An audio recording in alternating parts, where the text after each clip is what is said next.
Is allergy seasonal, म्हणजे आपण ह्या सीझनला ती एलर्जी होणार आपल्याला आणि दुसऱ्या सीझनला नाही होणार असं? सीझनल आपण का म्हणतो? आता ठराविक सप्टेंबर, ऑगस्टचा जो काळ असतो त्याच्यामध्ये फुलांचे परागकण जे असतात, आपल्याला हं. डोळ्यातनं दिसत नाहीत, पण ते असे हवेत उधळले हां, जातात मायक्रो एकदम. आणि ते खूप मायक्रो असतात, आपल्याला समजत नाही आणि हं, ते नाकानं, तोंडानं वगैरे आपल्या शरीरामध्ये शिरतात हं, आणि त्यापासून आपल्याला एलर्जी होऊ शकते. मग हं, आपल्याला वाटतं, की हा सीझन आला, की आपल्याला खोकला येतो किंवा हा सीझन आपल्याला आला, की आपल्याला अंगावरती पित्तगांधी म्हणजे हाईव्हज हं, म्हणतात त्याला, हं, हं, ते उठतात, आर्टिकेरिया होतो. हं, त्याशिवाय काही लोकांना थंडीच्या दिवसामध्ये अस्थम्याची उबळ येते, म्हणजे हं, त्यावेळेला अस्थमा त्यांचा बळावतो.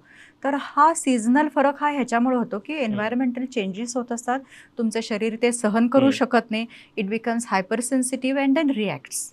So that is okay. Allergy. But okay, आता हे झालं एक भाग. दुसरा भाग इज एज. ह्याला काही एजचं बंधन आहे का वयाचं? एजचं बंधन असं काही असू एनीबडी शकत कॅन नाही. पण एनीबडी कॅन गेट एलर्जी. शक्यतो लहान वयामध्ये आणि उतार वयामध्ये हं, आपल्या शरीराची रचना अशी असते, की त्याच्यामध्ये काही गोष्टी लवकर इफेक्ट करतात. हं, कारण तुमची इम्युनिटी म्हणजे प्रतिकारशक्ती हं. त्या काळात कमी असते म्हणून.